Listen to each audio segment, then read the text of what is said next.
Yo, yo, yo, what's up, everybody? Thank you for tuning in to yet again another fantastic indie creator interview. It's your Cape Crusader Cody, and we are keeping it geekly with our returning guest, Brandon of Dismay Comics. We're here to break down Dismay Avenue and everything in between. But before we get too far into the show, Brandon, how are you doing? How have you been since you last been on? I've been pretty good. Yeah, I was last on back in, I believe, May, and have been pretty good. Things have been busy. Day job stuff is busy. Making comics has gotten even busier, but I love it. Even though my life is very busy, I still love it. I love my life completely. Even though it's like nonstop, to where like the past week or two, like I haven't like I'm reading Superman for All Seasons right now.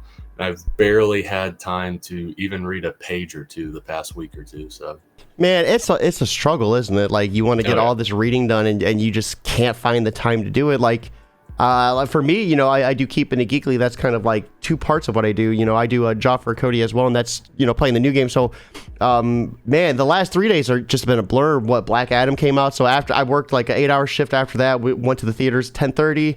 Woke up, knocked out an interview yesterday, and then immediately after that got into Gotham Knights because it just dropped. Oh, yeah. Worked. As soon as I got off work, streamed Gotham Knights, went to bed, woke up. I'm like, I got an interview. Like, it just never stops. I'm trying to find the time for Black Adam. I thought I was going to be able to see it this weekend. I don't know. Maybe when I go to work, like Tuesday, after that, there's a movie theater near my work. I'll just like during my lunch break, just go watch that, come back. Because it's all for my job, it's all about like hours, like doing the amount of hours. It doesn't have to be strict days. But so yeah, I might dip in, watch that, come back and work.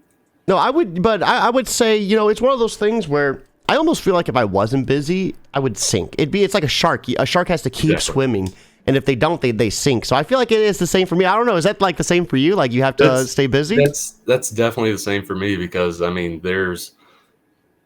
even while I started making comics and stuff, there were some times where it's like, oh, like there's not a lot I have to do. Like basically all I can do now is like wait to hear back from the artist and then send editor's notes. And then I have my day job. And at that time, the day job wasn't as busy. So it was like, oh, like I'm really not that busy. And yeah, I just felt like I have to fill it with something like I don't like having. I could go maybe one day of nothing in terms of like binging a show or whatever. I can't go beyond that. Like I can't do it because after that I feel like crap. Like I not saying I feel like useless or just like sluggish, but it's like I can't just do more than one day of that. And even one day of that, like midway through, I'm just like, is there something I should be doing? Yeah, I could be doing something right now. Yeah, exactly. And you are a busy man indeed. Just coming fresh off the Kickstarter for Gallows Man issue 2. How'd that end up going for you, man? It went really well. It went better than I thought it would be. Because my in-head goal with all of these Kickstarters is hit 1,000. Break 1,000. That's my in-head goal. And then as like a little bonus objective, it's like, beat the previous Kickstarter. So Gallows Man number 2, the very first Gallows Man Kickstarter, Gallows Man number 1, that was in 2021. That one hit 1,094. So Gallows Man number 2, the bonus objective was like, okay, get 1,095. And we hit that and then like got a couple $100 more. So once we hit that, I was like, okay, I just want to see where it goes because we hit all my objectives. We hit all my bonus objectives. I'm just looking forward to seeing where it goes. You can take a little breath of relief, right? Oh yeah, heck yeah. And like I woke up this morning seeing that this one, Dismay Avenue number 1 and 2, it broke 1,000. So I was like, oh, congratulations on funding as well too. Thank you. Yeah, it broke 1,000 in the first 4 days. So I'm like, holy crap, like what's it going to do in the whole 30-day stretch? So now I'm just like, in my head, I know I shouldn't. I'm just trying to think of like bonus objectives in my head because it's like the definite one is like beat Gallows Man number 2 Kickstarter. So get $1,276 and it'll beat it.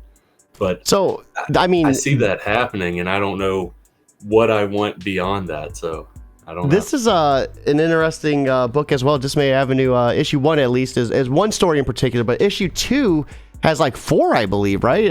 So there's like 5 stories complete between the 2 with 4 different artists. I mean, was a lot of that like just stories that you wrote in between to keep yourself busy during some downtime? Well, this was actually, I started making Dismay Avenue number 1 and 2, or at least writing them before, or I'll say this. I started making them into comics before I started making The Gallows Man into a comic book. Because I was working on these as comics from like early 2019 to like early 2020. And I didn't start working on Gallows Man as a comic, like working with Helen Bolton, the artist. I didn't start working with her till like late 2019 on that. And by that point, like these comics, both Dismay Avenue 1 and 2 were almost done. So yeah, it was something that like was just kind of in the middle of making stuff like Gallows Man and stuff like that. But writing these stories, like program from issue 1 and then the 4 other stories in issue 2, writing those took place from like 2017 to 2019, basically. That was like the stretch of time. And man, I love this. We went from a comic where you're putting people at the gallows, beheading them, hanging them, all that, and this is just like a complete 180. It's just as like, I guess, like horrifying when you think about it, but it dives into more of a psychological spin, and I was here for every turn of the page, man. How was it kind of just like flipping the script and like heading towards like a more like darker, sinister path? It wasn't too bad for me. This might sound weird, but the darker horror stuff is what comes easiest to me. I know that sounds awful to say, but it's like I don't know, like check his basement. Exactly. Like I writing horror is the genre that comes easiest to me. I love writing all genres, like all genres. Gallows Man is like Golden Age, Silver Age, superhero satire type stuff, but not like crapping on the superheroes. It's still a fun book. It's got comedy and stuff. I love writing that. I love writing sci-fi, westerns, romance stuff, like all kinds of different stuff. But horror is the thing that just comes easiest to me. I think that might be because I just grew up on watching a bunch of horror movies and just absorbing and soaking that in. And also the horror, it's literature. I was about to say literature, but no, it's literature.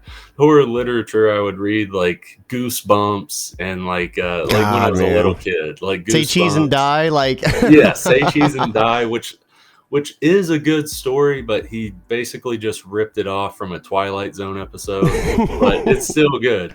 But yeah, stuff like that. And then whenever I was like 12 or 11 or 12, and I was like, Goosebumps is for little kids. I need something bigger. I went up what I thought was a level and continued on R.L. Stine, that train, and started reading his Fear Street books, which at the time I liked. They're basically like tween horror books, kind of. But almost all of them feel exactly the same. It's a bunch of teenagers or young adults or whatever. They are hanging out or whatever it may be, and they start dying, or people in the school start dying. And then by the end, you find out, oh, Sarah's best friend, Johnny, who's been with us this whole time, he's the killer. That's half the books right there. But when I was a little kid, I was like, whoa, I had you no remember idea this was gonna the happen. Choose Your Own Adventure Goosebump books where you would like pick a page and you would flip the like, and then it like, I remember the Egyptian one in particular, and that one just like was so much fun as a kid, dude.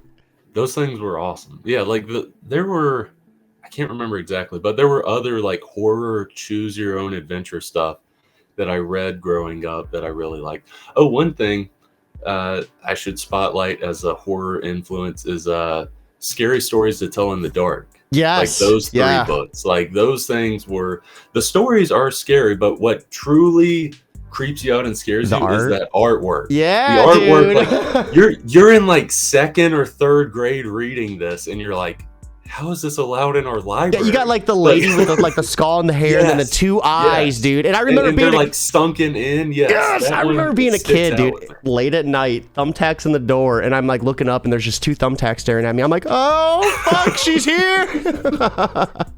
Like those books were great, but the artwork, it was like, I don't know if a second grader should see this. Yeah, it's so terrifying.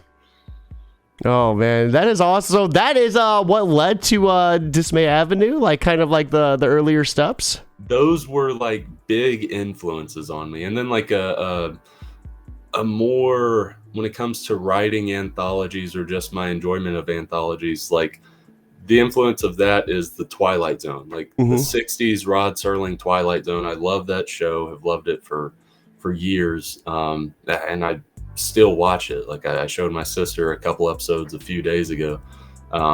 Whenever I actually found time to do something, showed her that, and yeah, it's still really good. And Rod Serling, to me, when it comes to horror anthology, and it's not entirely all like crazy horror, there's sci-fi horror and stuff like that, but like to me, he's like the master of short horror stories, short anthology horror stories, and I love that show. And that's a huge influence on this book, because the very back of each issue of Dismay Avenue, let me get you switched over to a different scene real quick. Give me 1 second. Yeah. We'll get you zoomed in. Go ahead. So the very back of it, of each issue 1, 2, 3, all of them, it'll say this. It says, an unexpected turn brings you down an unknown road.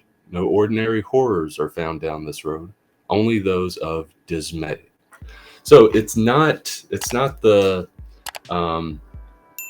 imagine if you would. It's not the Twilight Zone opening, but like Twilight Zone was a huge influence, especially those openings, on like me coming up with my own like little series phrase at the end or whatever. But also just the way the stories are told in Twilight Zone is very influential in me writing horror anthology. The program is one that I would say is pretty heavily influenced by the Twilight Zone. There's language and stuff in program. There's not language in like the Twilight Zone, but there's influences from the Twilight Zone in a story like that and the structure of it. And I love the way you were able to construct the twist as well. I mean, do you like, are you like worried about falling into any of like the horror tropes when you're going through any of these anthology stories, or do you kind of like focus more heavily on them? Like, what's your opinion on those? With some of them, I don't want it to be just a straight up bland story. Like I want some aspect of the story to feel like a little different or a little original, or like something you haven't seen, like Destination in issue 2, where a little girl's in a thrift shop. She finds a musical triangle. I've never seen I've seen musical instruments be used in horror stories before to like be the catalyst of crazy stuff going on. I've never seen like a triangle, the one that you strike. I've never Needs seen more that cowbell, baby. Let's go. I've never seen that be used, so I was like, like that would be cool to see, and it transports her to like different dimensions and stuff like that every time she strikes it. But yeah, there are tropes that I'll use. A lot of times it's to possibly benefit the story, or in further issues, because there's one issue, it'll likely be like issue 4 or 5, probably issue 5, that's going to be like 3 horror comedies. That's something I should also mention with the series. It's not just going to stay like one brand of horror. It's going to be horror, but horror is very broad. It's a very broad genre in term. It's going to branch out in a bunch of different subgenres and stuff like that. But I mean, there's one story that is a Friday the 13th parody that I really, really like and really enjoy. And it plays off of some of those tropes, but plays it off like not to make the obvious joke of those tropes. It plays it off to increase and advance the story and stuff. So I do use tropes, but I like it to help the story rather than it feel like, oh, okay, I've seen this before. No, absolutely. And I think the biggest thing about when using them is knowing when to use them and knowing how to use them. So I think with that being said, let's go ahead and pull up the Kickstarter, check out issue 1 and 2, and see what all the hype is about. Once again, congratulations on funding. That is so awesome, man. You said you ended up funding within the first 4 days. Well, we ended up 3 days. That 500, we ended up hitting that within the first 7 hours. Wow. We hit 1,000, within the first 96 hours. So I'm looking forward to seeing where it goes. I do want to preface to people that the only way to get these books is through this Kickstarter. I don't have an online store, and maybe this is a dumb business model by me, but I like these Kickstarters to feel like special, like an event. So when you back it, it's like, oh, like I'm getting in on this special event. It feels, I don't know, it feels a little bit special. You feel like you're getting in on the ground floor, because you are getting in on the ground floor. And I don't want to have it to where like I make these books, print these books. I should also mention both issues 1 and 2 are completely done. Basically now it's just printing and stuff like that. But I don't want to print these books and stuff, and then 3-4 months from now, I put it up on my online shop and it's cheaper. Yeah. Like I don't want to do that to people, because I've seen that a lot. I've said this a few times the past week or two. Hopefully no one from Boom Studios like hates me. I love Boom Studios, but with the Berserker Kickstarter that they had, the Keanu Reeves book, great book. I like the book. It's a great story. But with that, they had a Kickstarter for it, and Keanu Reeves' name is attached to it. Of course, it's going to destroy its funding goal and make millions. But 3 or 4 months later, you could go into any comic shop and find copies of Berserker #1, Berserker #2, and stuff. And those were $3.99, so $3.99. And you likely paid probably $15 on Kickstarter to get that. And then 3-4 months later, it's on shelves for a fraction of that price. Real quick, we have I want to say it's Marv. Sorry if I mispronounced that. Marv the Sin Killer over on YouTube stopping to say, greetings, sinners. Someone say horror. I'm just mentally unstable. That's why it's easy for me. Just kidding. And then throwing in congratulations about funding. Welcome to the stream, Marv. We appreciate you stopping in. We're currently looking at Dismay Avenue issues 1 and 2 psychological horror anthology. 4 different comic artists, 5 psychological and cosmic horror stories, 100+ pages of pure terror. Currently at $1,003 of a pledge goal of $500. 38 backers with 27 days left to go. Let's go ahead and check out this YouTube video. And real quick, everyone watching, there is the link to the Kickstarter as well. Check that out with us. If you're unable to back, simply sharing this on Twitter and Facebook is 100% free, and word of mouth, just it gets as many eyes on it as possible, and that helps the cause. So for sure, let's get it going, baby.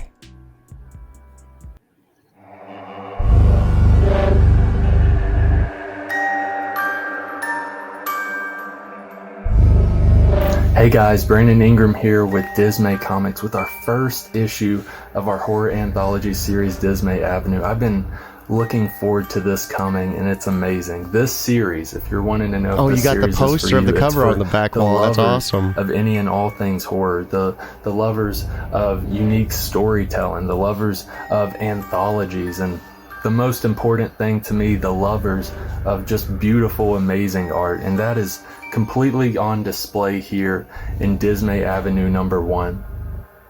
In Dismay Avenue #1, we have the amazing Jade Sky up on art. She does an incredible job. We also have the incredible Nikki Powers on lettering, and it all culminates into a great main story for Dismay Avenue #1. The main story is called Program. It's called Program. Program, it follows the cute young couple of Ben and Mia as they go on what seems like just another movie date night for them. Just another movie date night that happens to be at an almost unknown movie theater on the outskirts of town. And Mia and Ben, they soon realize, however, that this will be anything from just another date night as things get more and more surreal within the walls of this movie theater. What will be the outcome of Ben and Mia? You'll have to find out in Dismay Avenue #1.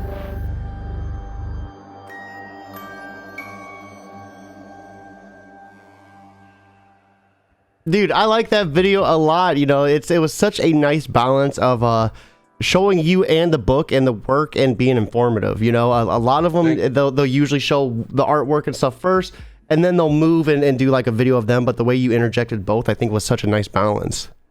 Thank you. Yeah, that video was actually done 2 years ago. It really was. So right here's that cover. I loved how this was on the back wall behind you too. Oh yeah. I have a poster over there, which I'm transitioning. I gotta figure out the lights because I look like I'm going up into heaven or something. I'm so pale and white right now. But yeah, I might eventually put that poster in the back here. But I've always been like iffy on having that poster because I bought it just to have it for possible conventions or whatever, and I haven't been to a convention in like 2 years. I will go in like 2023. But yeah, like it's hanging up there in the side of my room, and I'm just like, dude, I just spent like $160 on literally it's a stand-up stick light, but it's like it's RGB, so it'll like go in my corner behind me, like where my bookshelf is up beneath it, and kind of like illuminate RGB my bookshelf because I'm trying to RBG my life. So but for you, what I would do is probably get you can get like a key light from Walmart probably for like $10-20, and then you know it has really soft lighting, and you just kind of just mess around with it. I can help you with lighting is such a beast, you know what I mean? Yeah, it is. But here's some of the interiors. All of these written by Brandon, of course. We have Marv saying, I don't understand why anthologies have a bad reputation. It's a great way to promote artists and writers and better, and it's different from everything else. You might find your favorite new creator. I think that is, yeah. And the beauty of it, all these have different artwork, and they're all different stories in one book. So that's one of my favorite parts. You get like, what, 4 different stories in issue 2? Yeah, 4 different stories. And like you said, the art styles are different. I want to like exemplify that. Like the art styles are very different. Yes. Because the very first one, this one right here, this is creepy as hell, dude. Holy shit. Yeah, it's very much like manga influence because I love manga. Its specific influence is Junji Ito, guy who did like Uzumaki and stuff like that. Like he's a huge influence on me finding an artist for this, finding Gaetano, who blew it out of the water with this artwork. Yeah, that page with the creature and everything is like my favorite page from that story because it was just horrifying and terrifying. And then here's the one Jay did issue 1 as well, so I really love this art style. It's like a watercolor, almost like painting, you know? Yeah, it's very surreal, very atmospheric, kind of dreamlike, and that was like intentional. And like whenever she was sending back the first page or 2, because that was the first comic I worked on with an artist, was Raw Horror. We did that, and then I hired her for program in issue 1. I just noticed the picture, like right here, and then they're looking at you. Subtle details. Yeah, dude, that's freaky. Yeah. Oh yeah. Yeah, there's things where like you can go back with all the stories. I should also mention there's an Easter egg within all 4 issues that slightly ties them together. They're all very different, but there's one little Easter egg, and I'm not talking about like thematical Easter eggs or anything like that. Nothing crazy, but more like look in the images and you might see something or someone that possibly appears in others. And then we have a destination as well, and this is, you know, just scrolling up, you know, we have black and white, you know, almost like a surreal water painting color. And then this artwork too, it's just like so like different, you know, like it's not even close. Like they're all like you're touching up like every different type of style. You kind of love it. Exactly, because this is more like your more modern contemporary comic art style, but it's done with like beautiful lighting. Like Federico is like really great with lighting, and it really hits with the story. And yeah, that's my favorite page from this story. I had to show it off in the Kickstarter. The big old monster coming out of the woods, and Jade freaking out and hitting the triangle with the cowbell. Let's go, baby. Exactly. But yeah, like he knocked it out of the park with that one. And then this right here, yet again, a completely different style. I love this too. This kind of reminds me of Gallows Man. Yeah. Well, Helen Bolton, who's the artist for Gallows Man, did the art for this one. So Well, that's why that it makes feels sense. very similar. This was the first comic I worked on with her, was Acolyte right here. And when I was looking for an artist, I was like, okay, the story I already know. I want it to feel like Dr. Seuss-esque art style, like along that line. When I found Helen, she had stuff similar to that. I was like, hey, I'll commission you to do a couple concept pages and go from there. And from once I got those concept pages, I was like, yes, I'll hire you to do the book. This is perfect. And that one follows Mr. Hinklehorn, again, like a Dr. Seuss type name. Mr. Hinklehorn going about his daily life. Everything seems normal, but people are constantly giving him crap throughout the day. And the way he responds is basically just a big old smile and just like, oh, thank you, or have a good day. He's gonna end up murdering people. This guy's like very odd, very creepy, and as it progresses, you're like, oh, okay, I see why he's creepy and why he's acting like that. I'm getting like a mass murderer, like Mr. Rogers vibe from this guy. Exactly. Now, I will say, so people, it does go a weird, creepy route. But it's not entirely the mass murderer or serial killer route. It does go like creepy route towards that line, but kind of a little bit weirder and creepier. So I was saying, because it almost looks like it's like, I wouldn't say kid friendly, but like in all ages type of like art style. And then like, it's in a psychological horror anthology. Those two are gonna have a very unique relationship, I feel. Oh yeah. So issue 1 is an oversized horror comic containing the main 40-page story program, and then the short 1-page story alternate triality. Sorry about that. I could not get that word out. Oh my God. Not even including the bonus pages and extras in the back of the book as well.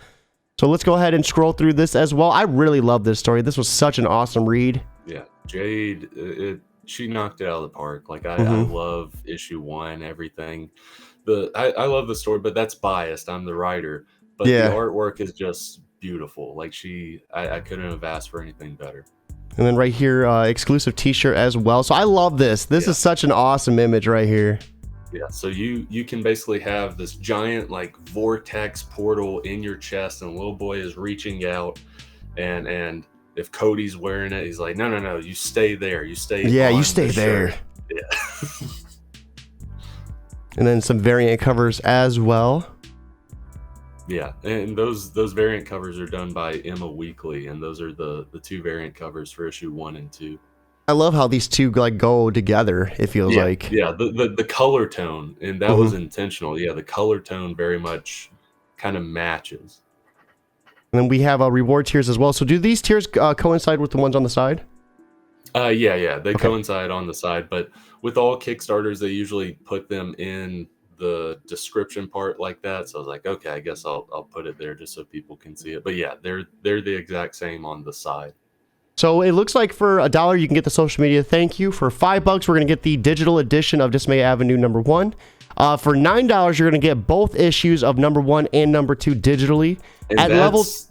Well, I want to mention with the $9, that's over 100 pages of comics for just $9 digitally. Yeah. So a lot of bang for your buck. A lot of bang for your buck with all these tiers. But I want to highlight that I'm there's not a profit being made here. Yeah. I want people to be able to read this, like read these books.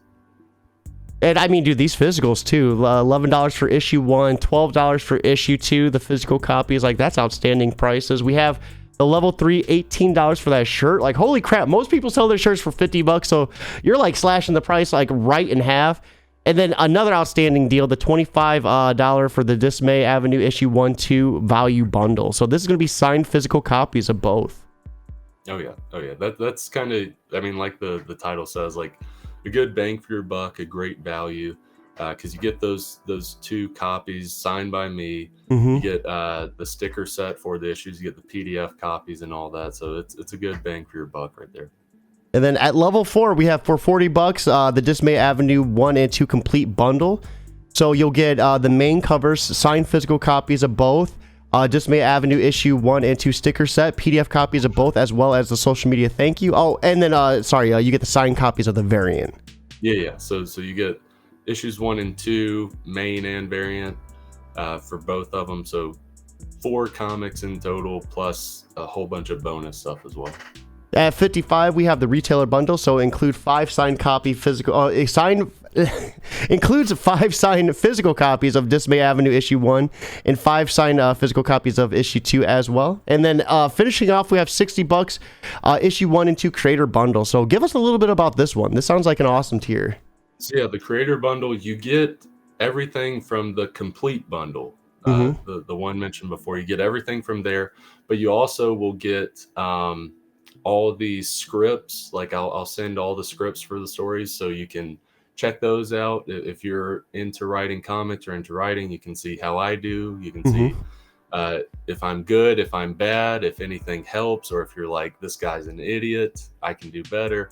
You can be the deciding factor on that. But that's just a minor part. A big part of this is a Zoom consultation, script consultation with me, like a 2-hour Zoom script consultation. I'll go through whatever script you have, or if it's like a couple short scripts or whatever, I'll go through, give you some notes on that, some feedback, some like some constructive criticism if needed. But I'm not gonna say like, oh, bad, or oh, great. Like I'm gonna give you like do better, why it's great, or why it, not saying it's bad, but things you could do to make it better. And even if it is great, I'm still going to give you feedback on like, consider this, consider that, different stuff like that. And also the 2-hour script consultation is just going over this sort of stuff.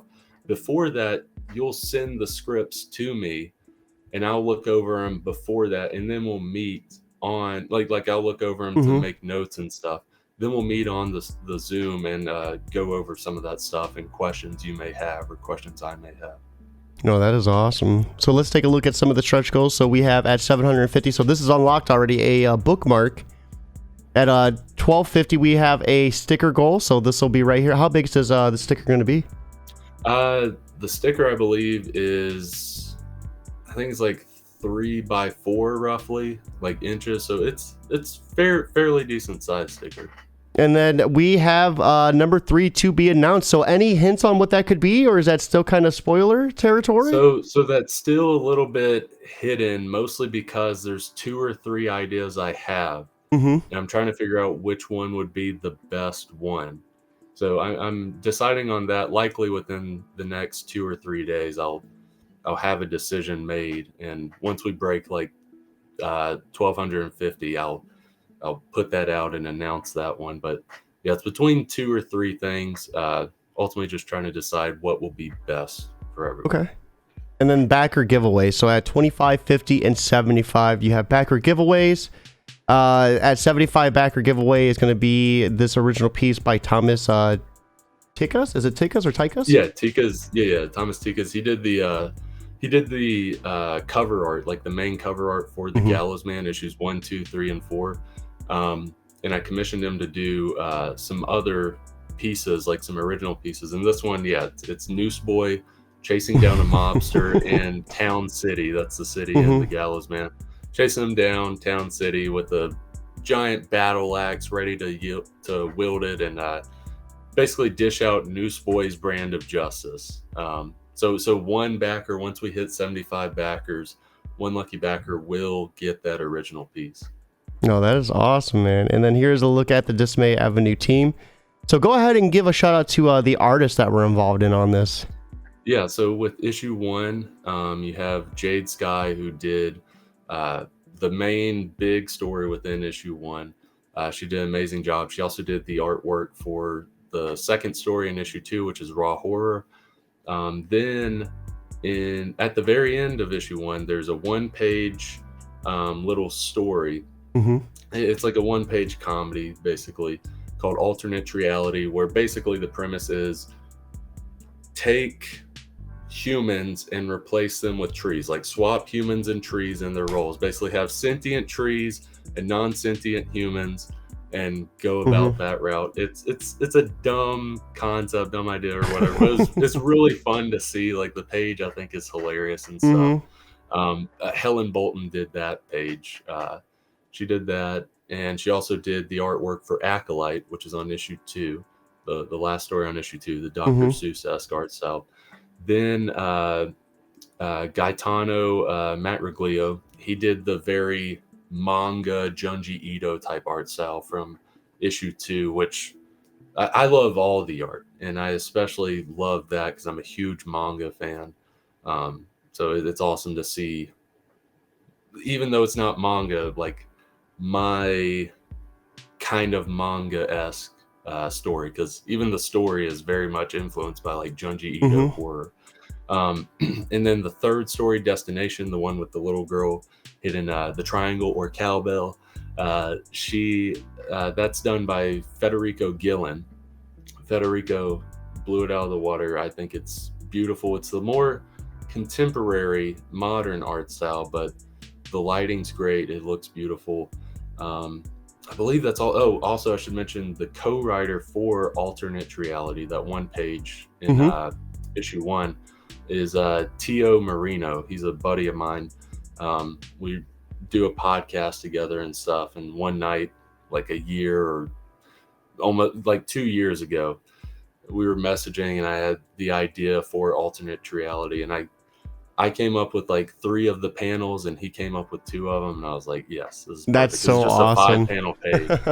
So I do want to shout him out because he helped with Alternate Reality. But I always forget, they're the unsung heroes, letterers. Nikki Powers, she did the lettering in Tolls the Bells. Like beautiful artwork, beautiful manga artwork, but she like complements that artwork with her lettering. Like it looks so good in that story.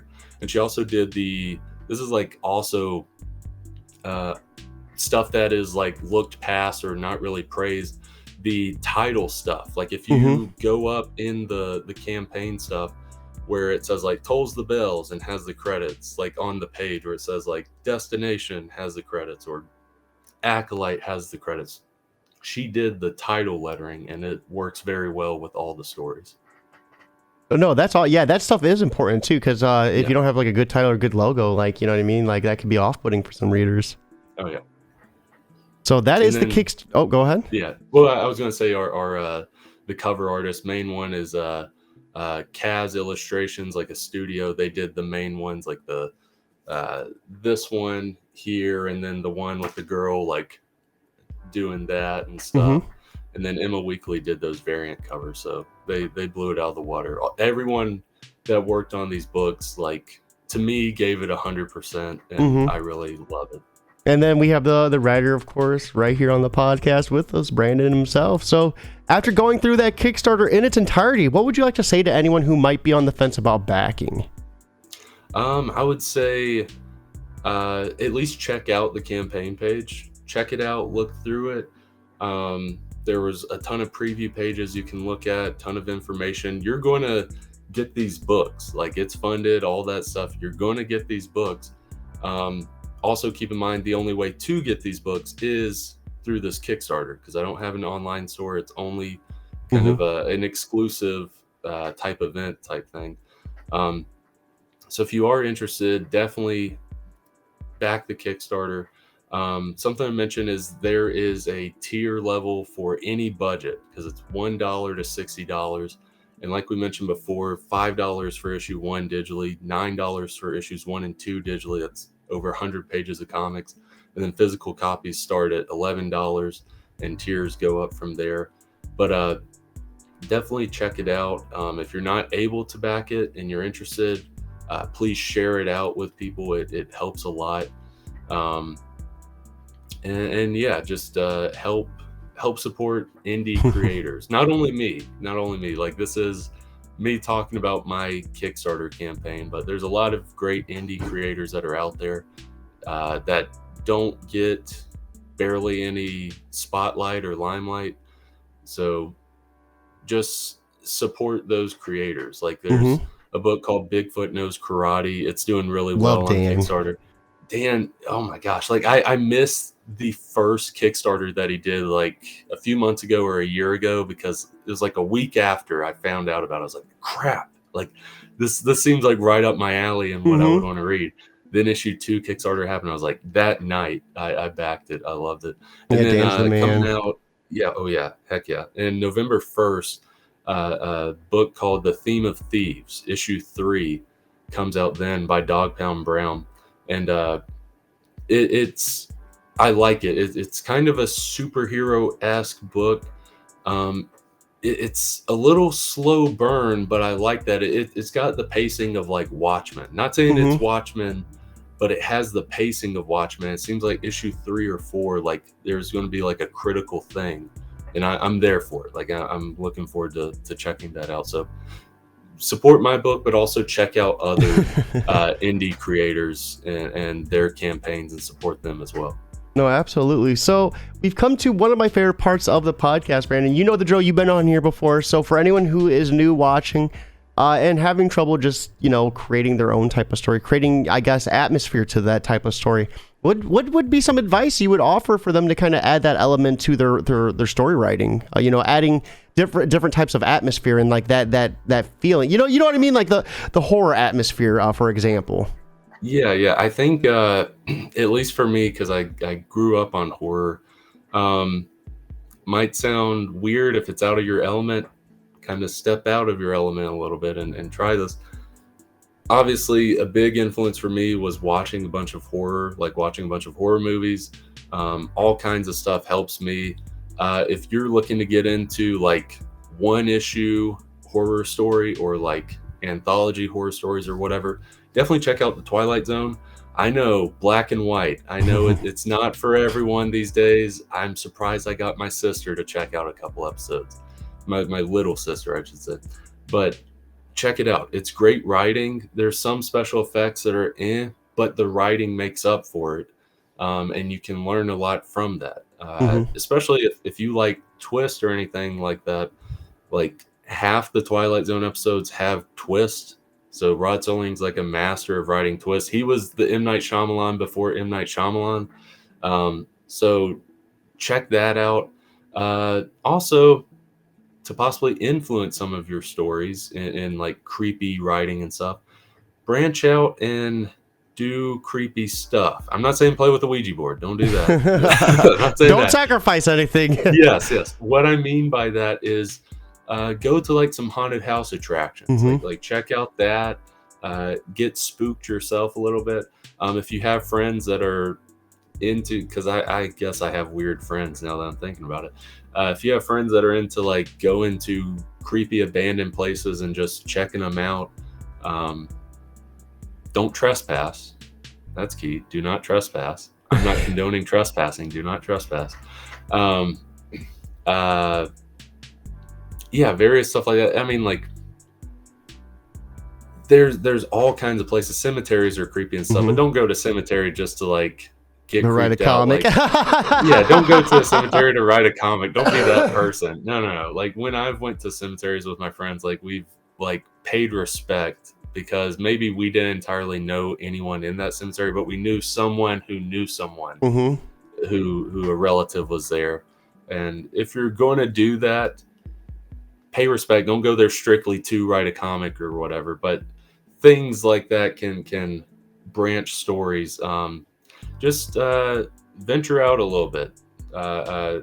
Do creepy stuff. Don't do stuff don't do Ouija boards. Don't do anything illegal or anything like that. But you got to kind of tap into that, because with Program, for example, the first third of that story is completely true. It was a date night I had, and it's explained at the end of issue 1. But like that was just like, here's a big thing. Think about creepy experiences that you may have had in your life or whatever. Like that was an example. And then maybe come up with a what if story. Like if you're having trouble, you're going to all these places and you're trying to come up with a story and nothing's coming up, try to think back of like creepy experiences that you may have had and create a what if story. Like what if it went this dark route or whatever. Kind of go from there. That's some possible ways, possible advice in you getting in that atmosphere and writing some horror stuff. No, absolutely. We have Marv the Sin Killer, the classic 50s till the 80s, and yes, there's a lot of places to be inspired. Oh, and the universal monsters like Frankenstein, Dracula, and others. Yeah, one of my good friends, Wells Thompson, is doing Frankenstein the Unconquered. It's a really awesome story. I mean, there's a lot of awesome things you can do with properties like that. But for now, guys, it is time for us to wrap up. Brandon, thank you for swinging by. This has been such an awesome podcast as always. And I love getting the opportunity just to kind of dive into the psychological aspect of horror, man. This was awesome. Heck yeah. Thank you, man. And everyone watching right here is the link. Be sure to back this. If you can't back it, just simply sharing it helps just as much and gets as many eyes on it as humanly possible. Hope you all have an awesome Saturday morning. But most importantly, guys, keep it geekly.